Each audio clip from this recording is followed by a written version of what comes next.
Perkenalkan, nama saya Joharatul Husnia dari SMA Negeri 1 Ranah Pesisir, kelas 12 jurusan IPS, ingin menjelaskan materi tentang perjuangan kekuatan bersenjata yang dipimpin oleh Ibu Vivianti SPD.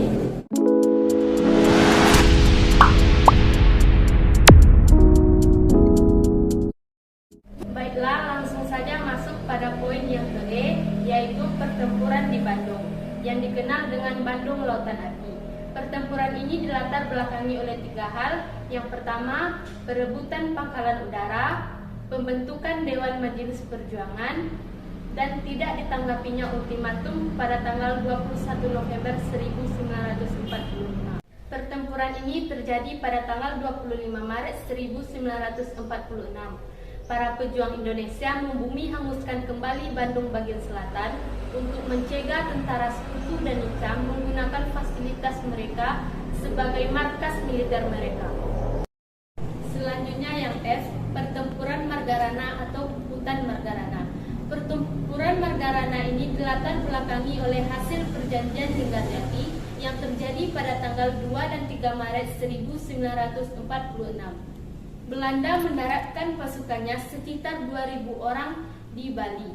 Tujuan Belanda adalah ingin menyatukan antara Bali dan Indonesia bagian timur. G. Perlawanan Rakyat Makassar. Perlawanan Rakyat Makassar ini dilatar belakangi oleh VOC yang menginginkan kembali hak monopoli perdagangan di Indonesia bagian timur. VOC juga melakukan blokade terhadap kapal-kapal yang berlabuh di Sumbawa.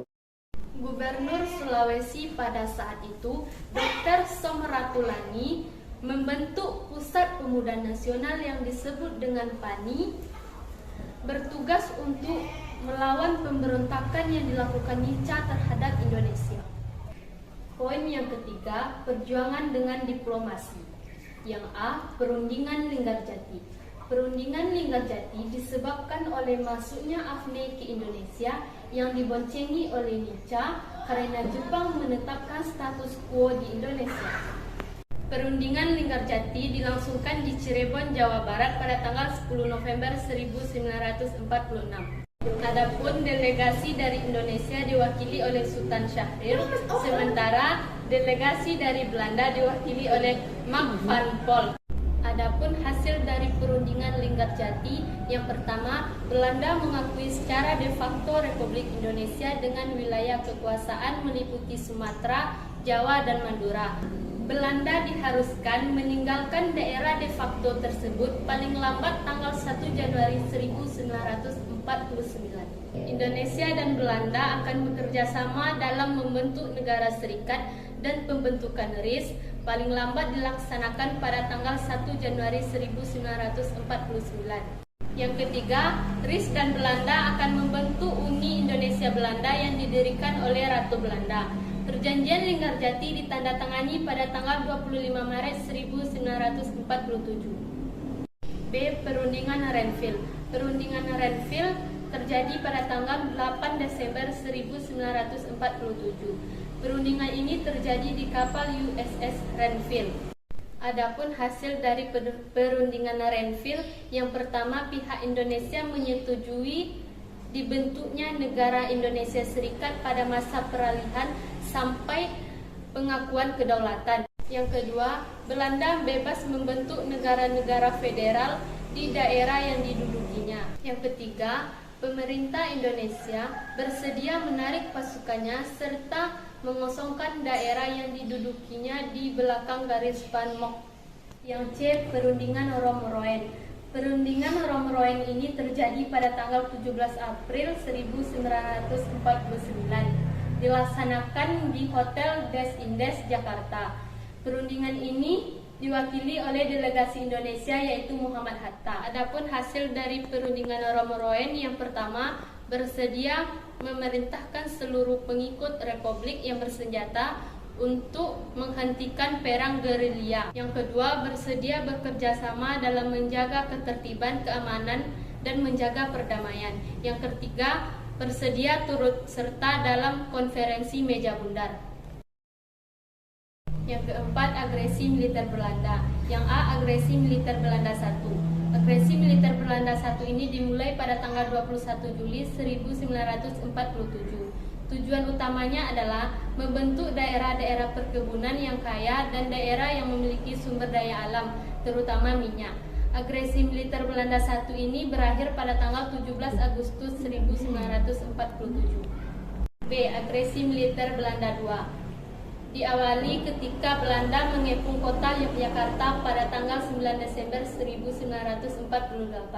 Ada 3 alasan penting mengapa Yogyakarta dijadikan sebagai sasaran utama. Yang pertama, Yogyakarta adalah ibu kota, dan yang kedua, ada banyak wartawan asing di Hotel Merdeka, dan yang ketiga, semua pasukan memahami, menguasai, dan daerah operasi. B. Respon internasional terhadap kemerdekaan Indonesia. 1. Pengakuan kemerdekaan Republik Indonesia oleh Mesir dan Australia. A. Pengakuan kemerdekaan Republik Indonesia oleh Mesir. Pada Oktober 1945, mahasiswa Indonesia yang belajar di Kairo berhasil mendorong pembentukan panitia Komite Pembela Indonesia di kalangan simpatisan Mesir. B. Pengakuan kemerdekaan Republik Indonesia oleh India. Pada April 1946, pemerintah Indonesia membuat keputusan untuk mengirim bantuan beras ke India. Upaya diplomasi terus dilancarkan oleh pemerintah Indonesia, Presiden Soekarno yang mengirimkan Muhammad Hatta untuk berangkat ke India guna mendapat bantuan senjata. C. Pengakuan kemerdekaan Republik Australia. Hubungan Indonesia dan Australia mulai terjalin baik pada tahun 1947. Pemerintahan Australia mulai membentuk posisi strategi yang dimiliki Indonesia sebagai benteng pertahanan terakhir sebelah utara Australia. Pada tahun 1947, Perdana Menteri Australia saat itu memegang prinsip bahwa Australia berperang setiap warga bebas untuk memilih dan membentuk pemerintahannya sendiri. 2. Pengakuan kemerdekaan Republik Indonesia oleh PBB. Pada Agustus 1947, untuk pertama kalinya, perwakilan Indonesia tampil di Dewan Keamanan PBB untuk membela negara yang hendak dilenyapkan oleh Belanda. Untuk menjaga perdamaian Indonesia, Dewan Keamanan PBB membentuk suatu komisi yang akan menjadi penengah konflik antara Indonesia dan Belanda pada tanggal 25 Agustus 1947. Adapun tugas dari UNCI diantaranya sebagai berikut. Yang pertama, membantu melancarkan jalannya pendapat. Yang kedua, mengurus pemberian kekuasaan pemerintahan Indonesia. Yang ketiga, mengamati jejak pendapat. Yang keempat, mengajukan usulan dengan saran-saran yang dapat membantu kesepakatan. C. Konferensi Meja Bundar dan Sikap Belanda.